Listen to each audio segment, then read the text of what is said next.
of the Worlds, written by H.G. Wells, in the year 1898, by H.G. Wells. Chapter number 2, The Falling Star.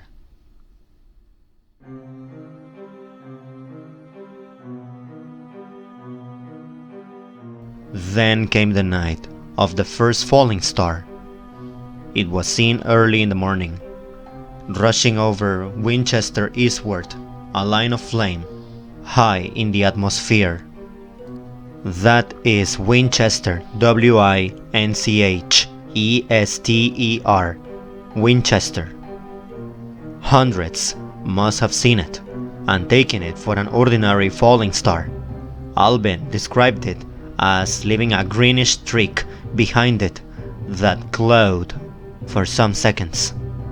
That's my fella, Albin, A-L-B-I-N, Albin. Denning, our greatest authority on meteorites, stated that the height of its first appearance was about 90 or 100 miles. It seemed to him that it fell to Earth about 100 miles east of him. That's Denning, D-E-N-N-I-N-G, Denning. I was at home at that hour and writing in my study, and although my French windows faced towards Ottershaw and the blind was up, for I love in those days to look up at the night sky, I saw nothing of it. Yet, this strangest of all things that ever came to Earth from outer space must have fallen while I was sitting there, visible to me had I only looked up as it passed. Some of those who saw its flight say it traveled with a hissing sound. I myself heard nothing of that. Many people in Berkshire, Surrey, and Middlesex must have seen the fall of it, and, at most, have thought that another meteorite had descended.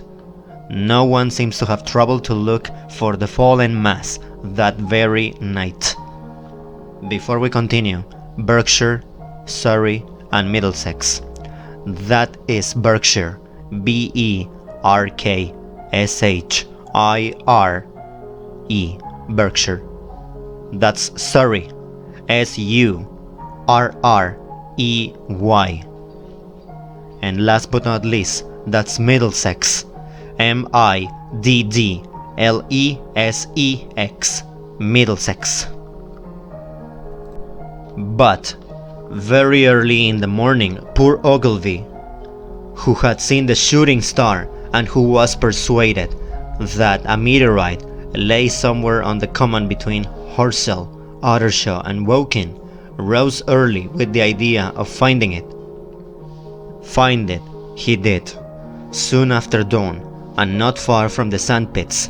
An enormous hole had been made by the impact of the projectile, and the sand and gravel had been flung violently in every direction over the heath and heather, forming heaps visible a mile and a half away. The heather was on fire eastward, and a thin blue smoke rose against the dawn. The thing itself lay almost entirely buried in sand. Amidst the scattered splinters of a fir tree, it had shivered to fragments in its descent. The uncovered part had the appearance of a huge cylinder, caked over, and its outline softened by a thick scaly dun-colored incrustation.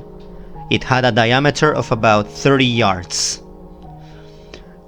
He approached the mass, surprised at the size and more so at the shape, since most meteorites are rounded more or less completely. It was, however, still so hot from its flight through the air as to forbid his near approach. A stirring noise within its cylinder he ascribed to the unequal cooling of its surface, for at that time it had not occurred to him that it might be hollow. He remained standing at the edge of the pit that the thing had made for itself. staring at its strange appearance, astonished chiefly at its unusual shape and color, and dimly perceiving even then some evidence of design in its arrival. The early morning was wonderfully still, and the sun, just clearing the pine trees towards Weybridge, was already warm. He did not remember hearing any birds that morning. There was certainly no breeze stirring, and the only sounds were the faint movements from within the cindery cylinder. He was all alone on the common. Then suddenly he noticed with a start that some of the grey clinker, the ashy incrustation that covered the meteorite, was falling off the circular edge of the end. It was dropping off in flakes and raining down upon the sand. A large piece suddenly came off and fell with a sharp noise that brought its heart into his mouth. For a minute he scarcely realized what this meant, and although the heat was excessive, he clambered down into the pit, close to the bulk, to see the thing more clearly. He fancied even then that the cooling of the body might account for this, but what disturbed idea was the fact that the ash was falling only from the end of the cylinder. And then he perceived that, very slowly, the circular top of the cylinder was rotating on its body. It was such a gradual movement that he discovered it only through noticing that a black mark that had been near him 5 minutes ago was now at the other side of the circumference. Even then he scarcely understood what this indicated, until he heard a muffled grating sound and saw the black mark jerk forward an inch or so. Then the thing came up upon him in a flash. The cylinder was artificial and hollow, with an end that screwed out. Something within the cylinder was unscrewing the top. "Oh my good heavens! There's a man in it! Man in it! Half roasted to death, trying to escape!" said Ogilvy. At once, with a quick mental leap, he linked the thing with the flash upon Mars. The thought of the confided creature was so dreadful to him that he forgot the heat and went forward to the cylinder to help turn. But luckily the dull radiation arrested him before he could burn his hands on the still glowing metal. At that he stood irresolute for a moment, then turned, scrambled out of the pit, and set off running wildly into Woking. The time then must have been somewhere around 6 o'clock. He met a wagoner and tried to make him understand, but the tale he told and his appearance were so wild. His hat had fallen off in the pit, that the man simply drove on. He was equally unsuccessful with the potman, who was just unlocking the doors of the public house by Horselbridge. The fellow thought he was a lunatic at large, and made an unsuccessful attempt to shut him into the taproom. That sobered him a little, and when he saw Henderson, the London journalist, in his garden, he called over the palings and made himself understood. "Oh, Henderson, you saw that shooting star last night?" Ogilvy called. Well, said Henderson. "Oh, well, it's out on Horsell Common now." "Oh, good Lord," said Henderson. "A fallen meteorite, that's good. But it's something more than a meteorite. It's a cylinder, an artificial cylinder, man, and there's something inside." Henderson stood up with his spade in his hand. What's that?" he said. He was deaf in one ear. Ogilvy told him all that he had seen. Henderson was a minute or so taking it in. Then he dropped his spade, snatched up his jacket, and came out into the road.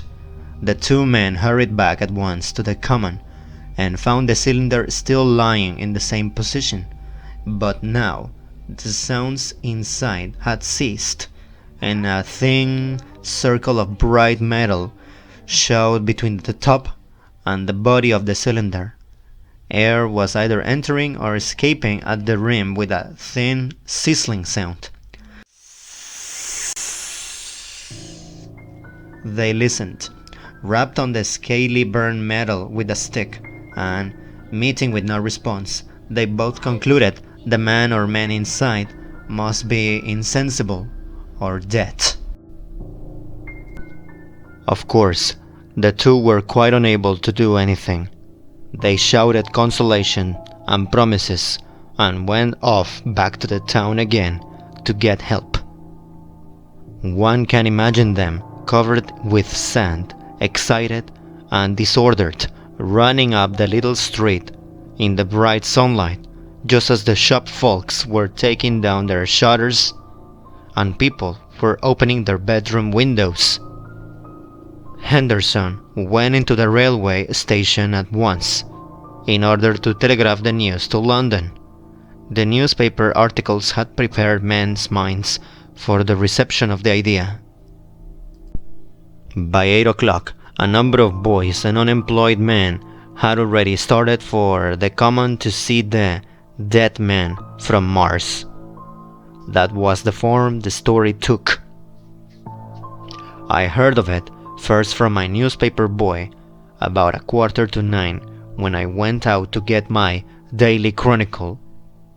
I was naturally startled, and I lost no time in going out and across the Ottershaw Bridge to the sandpits